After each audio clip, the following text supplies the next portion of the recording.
बिस्मिल्लाहिर्रहमानिर्रहीम। तो बेटा ग्रुप नंबर 6 हमारे पास नेक्स्ट है। लास्ट ग्रुप है बेसिक रेडिकल्स में से। तो 5 ग्रुप आप चेक कर रहे हैं, उसमें से जो रेडिकल्स निकलने थे वो आपके पास आ गए, लेकिन अभी तक रेडिकल कुछ बचे हुए हैं। यार बात हमारा दो मिक्सर है, दो साल्ट्स का, तो दो एसिड और दो बेस है। अगर दो बेसिक रेडिकल आपके पिछले ग्रुप जब भी मुकम्मल हो जाएंगे उसके बाद आप आगे मूव नहीं करेंगे, लेकिन जब तक मुकम्मल नहीं होते हमें आखिरी ग्रुप तक चेक करना पड़ेगा कि हमारे जो रेडिकल्स हैं वो किस ग्रुप में मौजूद है। अब पांचवें तक आप चेक कर रहे हैं, पांचवें की प्रेस पे लेके हम उसको वेरीफाई कर रहे हैं। अब हम चले हैं छठे ग्रुप की तरफ। जब पांचवा से फिल्ट्रेट जो हमारे पास आया था उसको हम छठे में बाकियों की तरफ मूव करने से पहले हम अमोनियम का टेस्ट कर लेंगे। अमोनियम का कंफर्मेटरी टेस्ट जो है वो डायरेक्ट परफॉर्म कर लेंगे, पता चलाने के लिए कि क्या इसमें अमोनियम मौजूद है कि नहीं है। अगर उसमें अमोनियम मौजूद हो तो एक रेडिकल आपका यहीं पे फाइनल हो जाएगा, और अगर अमोनियम नहीं है तो फिर आपको अगलों को चेक करना पड़ेगा कि अगर आपका पीछे कोई एक रेडिकल निकला हुआ है और यहाँ अमोनियम आपका कंफर्म हो गया तो बस दो मुकम्मल हो गए, और अगर नहीं है अमोनियम तो फिर आपको आगे चेक करना पड़ेगा। अच्छा, अमोनियम का टेस्ट करने के बाद हम क्या करते हैं, जो फिल्ट्रेट है उसी को यूज किया था, उसमें पोटेशियम क्रोमेट बेरियम के लिए, अमोनियम सल्फेट और अमोनियम ऑक्सीडेट स्ट्रांशियम के लिए ये ऐड करते हैं कि अगर बेरियम या स्ट्रांशियम ऊपर मौजूद थे पहले पिछले ग्रुप में आप निकाल आए हैं तो फिर अब यहाँ बचे हुए ना रह गए हों, तो उसलिए ताकि आगे वो इंटरफेयर ना करें ना टेस्ट के अंदर, उनको यहाँ पे पहले ही हम रिमूव कर लेते हैं, एक्सेस में डाल के ना उनकी प्रेसिपिटेट्स हासिल कर लेते हैं, और उन प्रेसिपिटेट्स को फिर आगे हम फिल्टर करके रेजिड्यू से ये शक्ल में अलग करके डिस्कार्ड कर देते हैं और फिल्ट्रेट को हम आगे यूज कर लेते हैं। और अगर ये प्रेसिपिटेट नहीं आते तो इसका मतलब ये कि पांचवा ग्रुप तो है ही नहीं, तो बस आप वो 50 जो नहीं आई है उसी को आगे लेके चलेंगे। ठीक हो गए, उसी फिल्ट्रेट को। उसमें आप क्या करेंगे, अमोनियम हाइड पहला आपने मैग्नीशियम को चेक करना है। उसके लिए आपने अमोनियम हाइड्रोक्साइड और अमोनियम हाइड्रोजन फास्फेट ऐड करनी है। वाइट 50 आपकी आ जाएगी तो ये मैग्नीशियम हो गया। मैग्नीशियम का यानी इंडिकेशन आ जाएगी वाइट 50 की ना, मैग्नीशियम फास्फेट की शक्ल में। ठीक हो गए। और अगर नहीं आती, 50 नहीं है, तो फिर आप उसको सोडियम और पोटेशियम का टेस्ट कर लें, तो उससे आपको पता चल जाएगा कि आपके इसमें फिल्ट्रेट में सोडियम है या पोटेशियम है। अगर 50 आ गई तो फिर फिल्टर करें, रेजिड्यू की शक्ल में मैग्नीशियम फास्फेट ये अलग हो जाएगा, और जो फिल्ट्रेट है उसमें सोडियम और पोटेशियम अगर हैं तो वो चले जाएंगे। ठीक हो गया। अच्छा, वहां पे आप एक काम कर सकते हैं कि पहले आप उसको चाइना डिश में रख के बॉयल टू ड्राइनेस कर दें, यानी पानी सारा उड़ा दें। इसका असल का मकसद ये होता है कि अमोनियम वगैरह उसके अंदर अगर है पीछे आई हुई थी तो वो अमोनिया की फॉर्म में निकल जाए। लेकिन उड़ाने के बाद आपने चेक करना है जो रेजिड्यू है वो कुछ बचा भी है कि नहीं बचा। अगर नहीं बचा तो इसका मतलब सोडियम पोटेशियम तो नहीं है, और अगर रेजिड्यू बचा हुआ है तो इसका मतलब सोडियम या पोटेशियम में से कोई होगा। आप उस रेजिड्यू में पानी डालें, सोल्यूशन बनाएं, और उसके दो हिस्से करके सोडियम और पोटेशियम के कंफर्मेटरी टेस्ट के लिए उसको इस्तेमाल करके चेक कर लें कि सोडियम है या पोटेशियम है। ठीक हो गई। और दूसरे नंबर पे इधर जो मैग्नीशियम फास्फेट आपके पास आया था रेजिड्यू फॉर्म में, उसको आप कंसंट्रेटेड HCl से रिएक्शन कराएंगे तो फास्फेट आपको पता है कंसंट्रेशन हल हो जाता है हाइड्रोलिसिस के थ्रू, तो मैग्नीशियम क्लोराइड जो है वो बन जाएगा। मैग्नीशियम क्लोराइड को फिर हम मैग्नीशियम के कन्फर्मेटरी टेस्ट के लिए इस्तेमाल कर लेते हैं। ठीक हो गया। तो ये आपका छठे ग्रुप वाले रेडिकल्स हो गए। कन्फर्मेटरी टेस्ट करेंगे तो पहले मैग्नीशियम है, जैसे सोडियम हाइड्रोक्साइड डालेंगे तो मैग्नीशियम हाइड्रोक्साइड, अमोनियम हाइड्रोक्साइड डालेंगे तो फिर मैग्नीशियम हाइड्रोक्साइड की पीपीटी, सोडियम कार्बोनेट डालेंगे तो मैग्नीशियम कार्बोनेट, बाइकार्बोनेट डालेंगे तो हीटिंग पे मैग्नीशियम कार्बोनेट की पीपीटी, अमोनियम कार्बोनेट डालेंगे तो मैग्नीशियम कार्बोनेट की पीपीटी।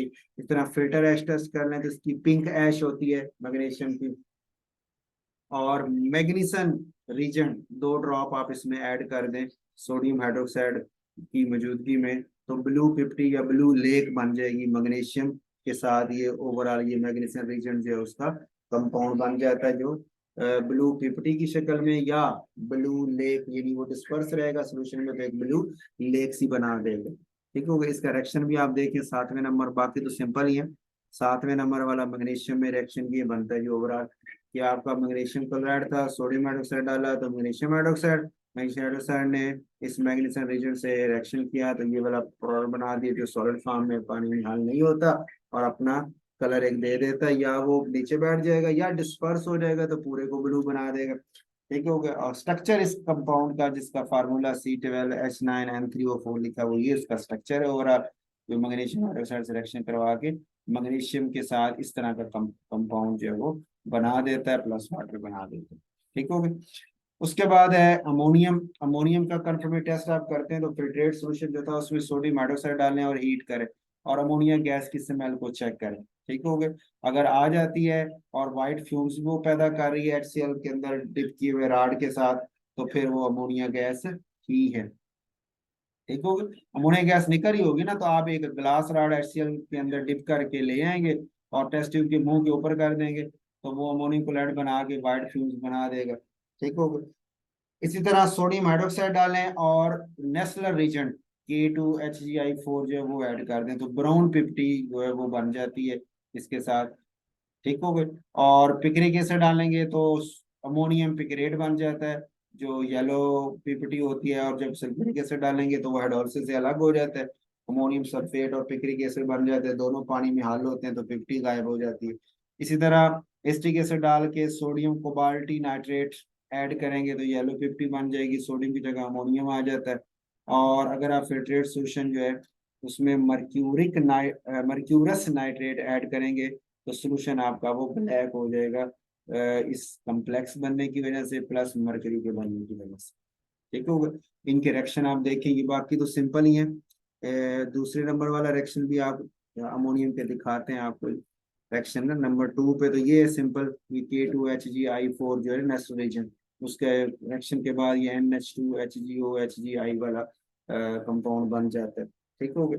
और पिक्रिक एसिड के साथ जब कराते हैं तो ये अमोनियम पिक्रेट का वो साल्ट बन जाता है जो हाइड्रोलिसिस करने पे वापस पिक्रिक एसिड में कन्वर्ट हो जाता है और अमोनियम सल्फेट बन जाती है। ठीक होगा। सोडियम कोबाल्टी नाइट्रेट से कराएंगे तो सोडियम की जगह अमोनियम डिस्प्लेसमेंट होगी। और मर्क्यूरस नाइट्रेट से कराएंगे तो वो एक तो कम्प्लेक्स बन गया मर्क्यूरस का, प्लस मरकरी, यानी दो थे ना, तो एक मरकरी यानी ऑक्सीडेशन में चला गया, मर्क्यूरिक में चला गया, और एक मर्क्यूरिक में चला गया, मर्क्यूरस और मर्क्यूरिक फॉर्म में चले जाते हैं। और वो उन्हीं की वजह से हमारे पास दोनों सॉलिड हैं, तो फाइनल जो है वो ये ब्लैक सा कलर नजर आता है। सोडियम से कराएंगे, एक तो फ्लेम टेस्ट है, गोल्डन येलो फ्लेम इसका है। दूसरा 3 से 4 ड्रॉप्स आप जिंक यूरेनाइल एसीटेट जो है ZnUO2Cl3COO4 जो जिंक यूरेनाइल एसीटेट जो है उसके साथ आप 3-4 ड्रॉप्स उसके लेके रिएक्शन करवाते हैं तो येलो पिप्टी जो है इस तरह के स्ट्रक्चर के साथ बन जाती है। ठीक हो गया। और अगर पोटेशियम हाइड्रोक्साइड की मौजूदगी में पोटेशियम पायरो एंटीमोनेट से करवाएंगे तो वो पोटेशियम या सोडियम आ जाएगा, तो वो भी वाइट पिप्टी के पानी में हल नहीं होता। पोटेशियम का साल्ट हो रहा है, सोडियम का नहीं हो रहा। इस करेक्शन आप देखेंगे तो ये इस करेक्शन दिया हुआ है जिंक यूरेनाइल एसीटेट के साथ।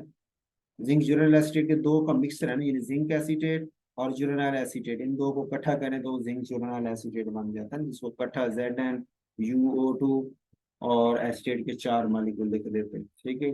और फिर जब वो सोडियम के साथ रिएक्शन होता है तो ये सोडियम के साथ उसका कंपाउंड बन जाता है इकट्ठा, और बस जिंक क्लोराइड और एसीटेट बन जाता है। और उधर से आपके पास पोटेशियम पायरोएंटीमोनेट से वो सोडियम के साथ रिप्लेस हो तो उसका रिएक्शन आ जाता है। पोटेशियम के कन्फर्मेट टेस्ट में टार्टरिक एसिड से कराएंगे तो पोटेशियम टार्टरेट के वाइट पिप्टी बन जाता है। पिक्रिक एसिड से कराएंगे तो पोटेशियम पिक्रेट की येलो पिप्टी बन जाती है। इसी तरह सोडियम कोबाल्ट की नाइट्रेट से करवाएंगे तो पोटेशियम कोबाल्ट की नाइट्रेट, ठीक है, उसकी येलो पिप्टी बन जाती है। इस तरह फ्लेम टेस्ट करेंगे तो वायलेट फ्लेम जो है वो ये देते हैं। और इनके टेस्ट आप देखना चाहें तो 1 2 3 में तो ये पिक्रिक एसिड के साथ साल्ट बन गया पोटेशियम के साथ, ये सॉरी ये टार्टरिक एसिड के साथ है, ये पिक्रिक एसिड के साथ उसका साल्ट बना हुआ है। ठीक हो गया। ये सोडियम कोबाल्टी नाइट्रेट के साथ उसका कंपाउंड डिस्प्लेसमेंट के बाद बन गया। ठीक हो गया। और फ्लेम टेस्ट में आपको पता ऑक्सीडेशन होती है, ऑक्सीडेशन होती है उसके बाद फिर हमारे पास मेन प्रोडक्ट बन जाता है। कलर में फ्लेम कलर का कलर जो है वो चेंज होना शुरू हो जाएगा। ठीक हो गया। तो यहाँ तक आपका जी ग्रुप नंबर 6 जो है वो भी मुकम्मल हो जाता है।